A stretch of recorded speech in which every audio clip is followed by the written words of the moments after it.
Et bonjour à tous, on se retrouve, nouvelle vidéo, nouvel endroit. Ça me fait très plaisir de rallumer cette petite caméra, ça fait un petit moment que je vous ai pas donné de nouvelles. Et là actuellement j'ai de très bonnes nouvelles à vous annoncer, forcément. Et je sais que forcément certains d'entre vous étaient peut-être impatients de connaître la suite. Voilà, nous y sommes, regardez derrière moi. On a un magnifique phare qui a pu guider Saori jusqu'ici, de nuit jusqu'ici. Magnifique navigation, là les dernières navigations se sont très bien déroulées.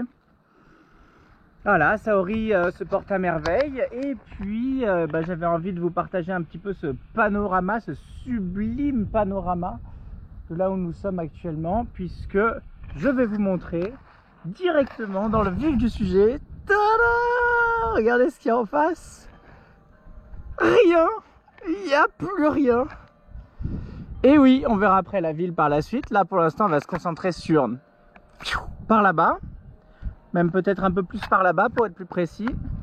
Juste vérifier qu'on ne voit rien, mais techniquement même d'ici on voit rien. Donc comme vous pouvez le voir, la mer Méditerranée se dresse droit devant vous. La mer Ionienne est pile devant vous. Et où sommes-nous exactement? Vous entendez les petites cloches?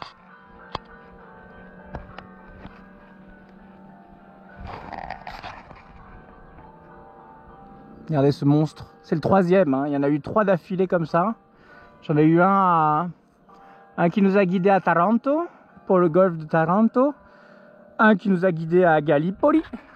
Et un qui nous a guidé jusqu'ici à Santa Maria di Leuca. Santa Maria di Leuca, je vous invite à regarder sur votre Google Maps, là où ça se trouve. Et vous verrez que nous sommes tout au bout de la pointe de l'Italie. On ne peut pas faire plus loin. Voilà, on a 20 milles côté français, avec Menton juste à côté. On est parti de là-bas et là actuellement on est à Santa Maria di Leuca, qui est donc la pointe du talon, l'aiguille du talon de l'Italie. Voilà, et qui se trouve notamment dans les Pouilles. Donc techniquement je vous ai laissé, nous étions tout simplement à Vibo Marina, si je dis pas de bêtises, en route pour aller à Tropea. Je crois que c'était quelque chose comme ça. En tout cas, on était au tout début de la Calabre. Calabre qui a regorgé de surprises pour moi, etc. Qui a été vraiment clairement le climax de cette odyssée en Italie. Ça a vraiment été le moment le plus mémorable. C'était clairement la Calabre, de par évidemment son paysage, mais notamment de par les gens qui y vivent, qui sont vraiment d'une chaleur humaine assez incroyable. Voilà, alors vous n'avez pas de vidéo de tous ces endroits là. Pourquoi? Parce que j'avais du monde à bord. J'en ai fait profiter un petit peu à des amis. Ça faisait longtemps qu'on avait envie de se réunir et de se faire ça. Et là l'occasion était rêvée. Donc voilà, j'aurai l'occasion de vous partager quand même des bons souvenirs, des bons moments, des photos, des vidéos, un petit peu de nature, un petit peu de bouffe, un petit peu de retour d'expérience, etc. Je pense que ce serait trop dommage de zapper cet endroit-là, sachant que c'était vraiment le summum. Voilà, et puis après on a pu faire un tout petit peu de Basilicata, puisque au final on savait que mer Tyrrhénienne, la Basilicata c'était tout petit, c'était 14 km de côte je crois. Et au final, côté ionien, c'est pas beaucoup plus, quoi. On a fait 1 ou 2 ports qu'on a dû assez vite enchaîner par rapport à la météo. Et donc on s'est très vite retrouvé dans les Pouilles, Taranto. On a continué Gallipoli. Et actuellement, je suis donc à Santa Maria di Leuca, au bout du bout, face à rien. Voilà, bon, normalement, il devrait y avoir quand même, dans notre 90, il devrait y avoir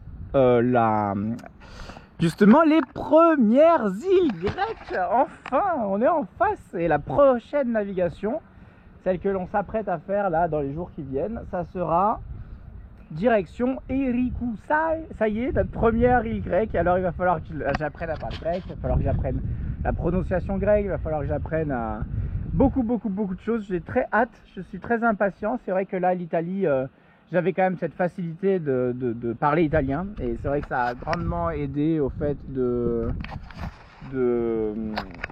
vraiment connaître en profondeur les régions, les personnes, etc. C'est beaucoup plus,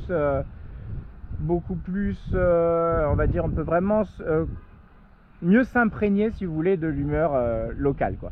Alors qu'en Grèce, fort heureusement, ils parlent quasiment tous anglais. Moi, je parle bien anglais, donc il n'y aura pas de problème de communication, mais il y aura un petit peu moins de côté, pas de sincérité, hein, parce qu'ils sont très sincères dans leur communication, même en anglais, hein, mais vraiment de côté un peu plus naturel, voilà, que je peux avoir ici, notamment pour eux, parce que moi je reste naturel, qu'importe la langue, mais eux, ils sont forcément plus naturels quand ils parlent dans leur dialecte local que quand forcément ils se doivent de parler anglais pour être compris. Voilà, bah écoutez, je voulais vous faire déjà cette petite découverte, hein. Regardez ce magnifique phare, hein, qui faisait 3 flashs qui tournent. Et de ce côté-là, on a le port, hein, comme vous pouvez le voir, il y a de l'eau turquoise de partout dans le port. Je ne sais pas si vous le voyez bien d'ici, mais de toute façon, on va s'en rapprocher. Voilà, bah écoutez, les Pouilles, nous y sommes, hein. Voici la pointe de l'Italie. On est vraiment, si vous regardez la carte, vous regardez la basilica d'ici, là, vous regardez le phare et la pointe de Santa Maria di Leuca, vous verrez que par la suite, il n'y a vraiment plus rien. Voilà, donc il y a une petite impression qui est assez semblable à quand on était à Gibraltar, ou quand on était au Ratsin, ou quand on était je ne sais où, hein, voilà, la Corogne peut-être, mais plus... Ça me l'a plus fait au Ratsin et à Gibraltar, où vraiment vous avez l'impression d'être au bout du bout, qu'il n'y a plus rien. Si vous tournez le dos, il n'y a plus de terre, quoi, vraiment. Il ne reste plus que de la flotte derrière vous. Donc c'est très appréciable. Voilà, bah écoutez, les vidéos donc reprennent, hein. Ça c'était aussi pour vous donner un petit peu la suite des événements. La saison 9 commence, quelque chose comme ça, et qui va nous emmener directement en Grèce. J'ai vu qu'il y avait énormément de ports, il y en a énormément et ça va être très bien. Donc il va y avoir beaucoup de navigation, des navigations plus courtes, plus de découvertes, etc. Donc ça va être très intéressant. En tout cas, j'ai déjà bien analysé toute la partie ionienne avec ce que je savais, avec ce que je connaissais pour l'instant, en attendant d'aller me renseigner un peu plus sur place. Mais bon, pour l'instant, j'ai quand même déjà préparé un maximum de tout ce que je pouvais préparer en amont. Et bon, j'ai déjà une belle route qui va nous amener jusque l'entrée de Corinthe, le golfe de Corinthe ou le début du Péloponnèse. Voilà, pour l'instant, j'ai un peu planifié jusque là. On verra ce qu'il en est. Mais dites-vous que d'ici, enfin de la première île grecque qui est donc à 50 000, hein, la prochaine nave c'est 50-60 000, quelque chose comme ça. Donc c'est pas énorme, c'est d'ailleurs pour ça qu'on est venu ici, c'est pour pouvoir traverser sans problème. Et du coup, par la suite, une fois qu'on aura traversé, je crois qu'il y a 150 000 en tout et pour tout pour aller jusqu'à justement cette entrée du golfe, jusqu'au Péloponnèse, quoi, jusqu'au début du Péloponnèse.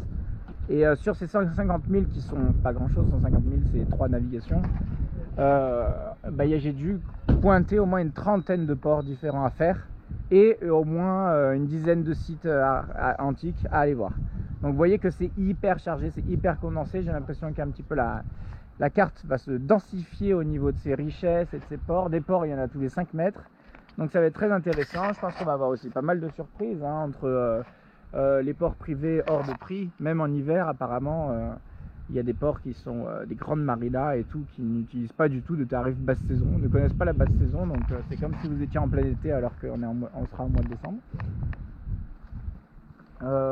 Qu'est-ce que j'ai d'autre? Et puis voilà, et puis il y a ces fameux ports gratuits, donc des ports qui sont très peu protégés, souvent il n'y a qu'un long side, souvent vous partagez votre place avec des bateaux de pêche, souvent il n'y a pas d'électricité, il n'y a pas d'eau, il n'y a pas de douche, il n'y a pas de toilette, mais la place est gratuite. Donc on va voir un petit peu ce qu'il en est au niveau de tout cela, voir s'il y a un nuage. Et voir si tout cela est intéressant et réel, etc. Comment faire en tout cas pour naviguer au mieux en Grèce. Et ça, j'ai hâte. Voilà. Donc pour l'instant, ça c'était vraiment le préambule. Aujourd'hui, on va se concentrer déjà sur notre fin de navigation, sur la fin de notre périple en Italie. Voilà. Alors je vous ferai par la suite, juste après, techniquement, il y aura un live dans le bateau, commenter avec les photos, avec les vidéos, avec tout, etc. Histoire de un peu vous faire récupérer tout ce que vous auriez pu rater. Parce que techniquement, si je vous ai laissé à Vibo Valentia, c'est que derrière j'ai fait Tropea, Stromboli, Lipari, Vulcano, passage de Messine, Riposto qui est au pied de l'Etna, traversée jusqu'en Calabre, après j'ai fait encore énormément de choses, hein. On a fait j'ai fait Roccella Ionica, Cirro Marina, Les Castella, Cariati, Sibari, Metaponte, j'en oublie un autre, Policoro, Taranto, Gallipoli, Santa Maria di Leuca. Voilà, ça c'était vraiment tout le passage, tous les ports que vous avez ratés avec les navigations que j'ai pu effectuer. Comme je vous l'ai dit, j'étais accompagné. Et par contre, on a capturé des magnifiques photos, des magnifiques souvenirs. Donc ça sera pour moi l'occasion de vous les partager. Je pense que c'est intéressant parce que donc il y a des choses à dire sur la Sicile, clairement. Que ça, j'ai pas eu l'occasion de vous en parler. Il y a des choses à dire évidemment sur les îles éoliennes, hein, que c'est quand même un endroit magnifique, etc. Et je pense qu'il y a des choses intéressantes à vous parler, non pas uniquement au niveau de la beauté du paysage, etc., mais aussi au niveau de la navigation. C'est des choses qui peuvent être intéressantes pour ceux qui veulent s'y approcher, s'y aventurer. Après la Sicile, pas mal de choses à dire. La Calabre, bah là c'est forcément, j'ai tout un chapitre, puisque ça a été vraiment le coup de cœur, hein. C'était l'endroit où j'avais un peu plus presque d'appréhension, entre guillemets, d'appréhension de l'inconnu. Voilà, j'avais pas de l'appréhension par rapport aux Italiens, etc. Je savais que j'allais trouver des gens sympas et tout, mais c'était vraiment l'endroit où j'avais le moins de références, où j'avais le moins de connaissances, etc. Donc il me tardait de découvrir.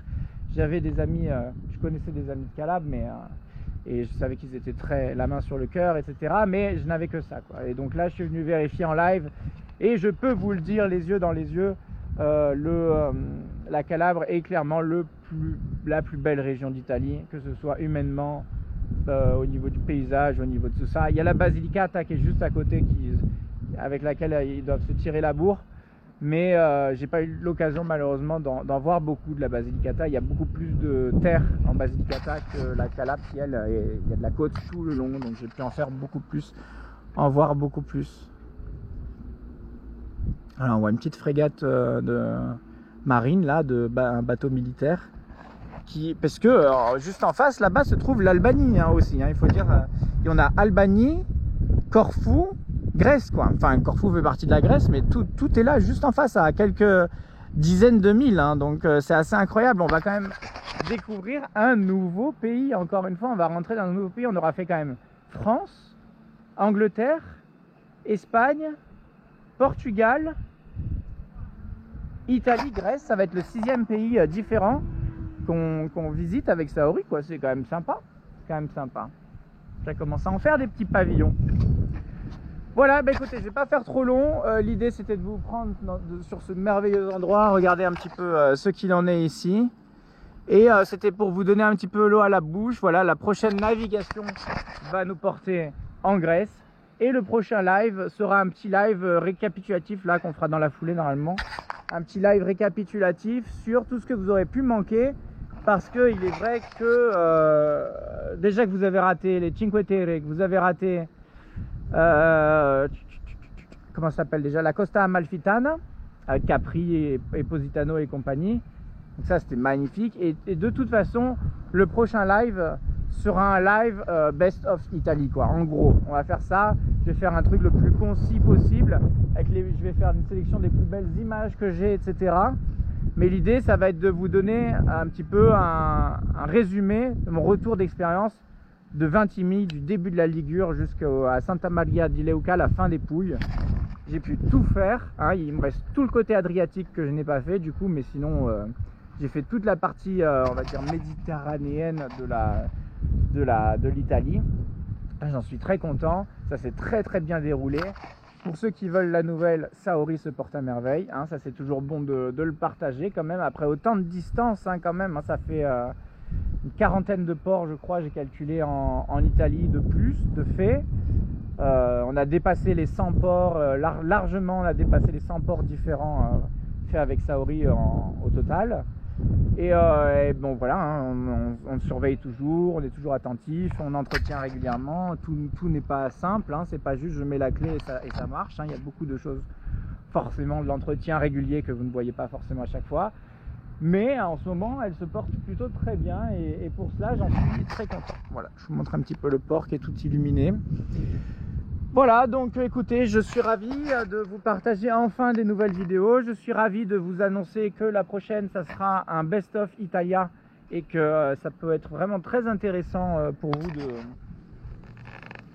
de découvrir tout cela avec moi. Voilà, et puis en attendant de découvrir la Grèce. Grèce qui sera remplie de surprises, hein, parce que pour le coup, ça a l'air encore moins... Hop! Ça a l'air encore plus sauvage que l'Italie au niveau de l'infrastructure, des ports, etc. et tout quoi. En Italie, c'était des fois compliqué de trouver le simple, enfin le classique douche, toilette, eau, électricité. Quand on le trouvait, c'était souvent hors de prix.